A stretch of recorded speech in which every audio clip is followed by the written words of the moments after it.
Hey everybody, Brian Altano here, and in today's gaming news, ex-PlayStation boss Shawn Leydon says video game exclusivity is an Achilles heel, the Helldivers 2 devs are struggling to stop players from kicking out other players, and PUBG is jumping to Unreal Engine 5 and getting destructible environments. It's the Daily Fix.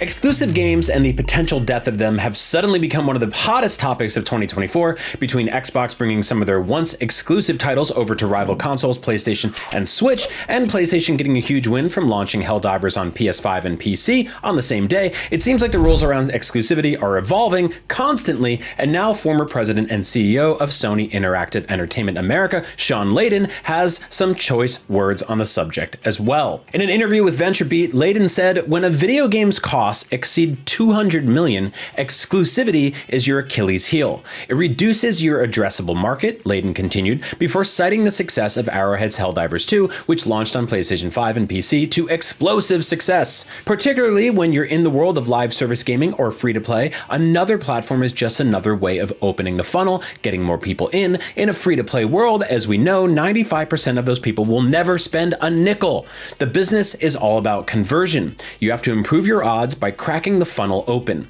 Helldivers 2 has shown that for PlayStation, coming out on PC at the same time, again, you get the funnel wider. You get more people in.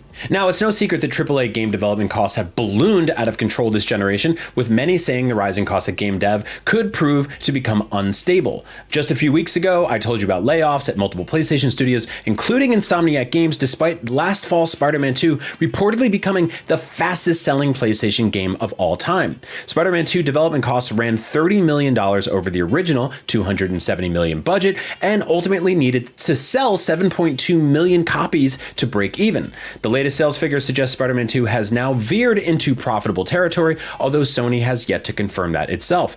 Meanwhile, Hogwarts Legacy was the best-selling game of the year, period, in 2023, which probably has something to do with the fact that it launched across both generations of Xbox and PlayStation, PC, as well as Nintendo Switch.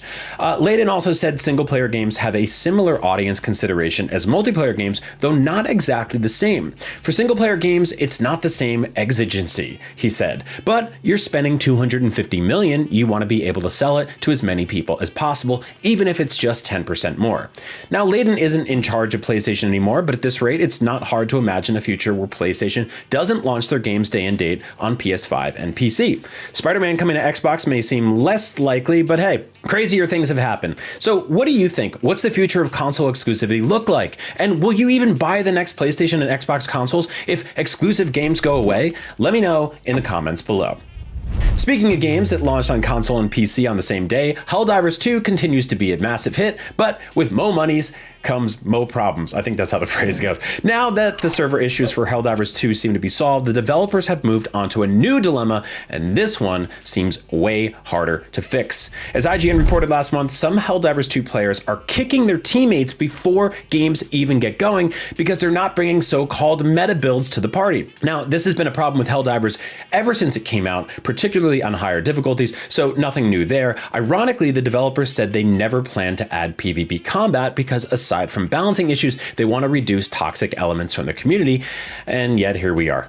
Never change, toxic gamers. Or I don't know, maybe do change, because it's good. In any case, the boss of developer Arrowhead has taken notice of the latest issue publicly and turned to the game's community for help on how to solve what he called a very tricky problem. CEO Johan Paulstedt tweeted a response to one user who said they'd been removed, aka kicked from matches, due to using a single stratagem or weapon that the host didn't like.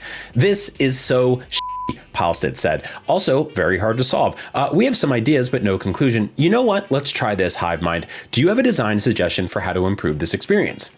Well, ask and you shall receive. One user tweeted to suggest the addition of a kick reason, which might prompt an explanation. Now, in this case, the user believes that they were kicked out because they picked up some samples dropped by their squad mate, who they suspect did not know samples are shared at the end of a successful mission completion. Another suggestion was that Helldivers 2 highlights the player who just kicked you in the recent teammate section, so you can block them and hopefully prevent squatting up with them in the future. I like that one. Streamer Gothalion suggested the addition of a matchmaking preferred reward style, which would indicate whether you're after a hardcore or casual game session. Essentially, you would be able to filter matchmaking so you would end up playing with like-minded teammates who wouldn't kick you out. Now, have you been kicked out of a Helldivers 2 match for not having a good enough build? Well, you may be entitled to a large cash reward. I made that up. There's no money involved. But just know that the developers are aware of your pain and they're working on it, which is almost as good as money, right? Yeah, it's definitely not as good as money.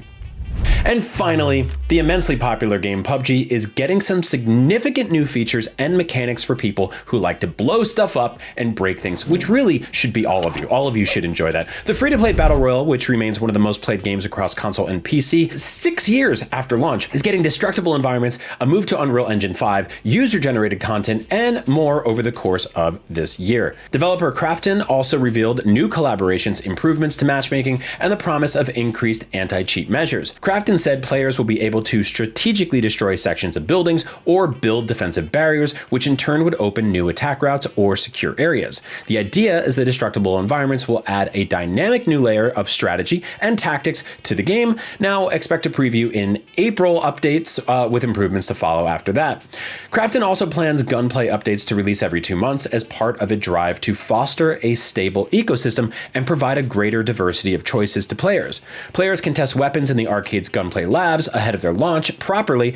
They're also working on survival-focused items and improving modes for more casual gaming experiences, which suggests the developer is keen to expand the game's audience. Then there's the move to Unreal Engine 5, which should give PUBG a significant visual bump down the line, considering it's currently built on Unreal Engine 4. And finally, user-generated content has become a huge part of Fortnite's recent success, and PUBG is also getting in on the UGC action, although specifics around that are vague so far, outside of promising that players will be able to, quote, create their own world according to their rules. Hey, what could possibly go wrong? Either way, it's cool to see a 6-year-old game like PUBG continue to grow and evolve and find success. Now, are you still playing it? I stopped, despite the fact that I look like half the characters in that game. If I want to watch myself eating chicken for dinner, I'll put a mirror in my kitchen. That sounds like a terrible idea. I'm not going to do that. And that's your daily fix for March 11th, which doesn't have a cool Mario Day style name like March 10th, unless you're really into the band 311.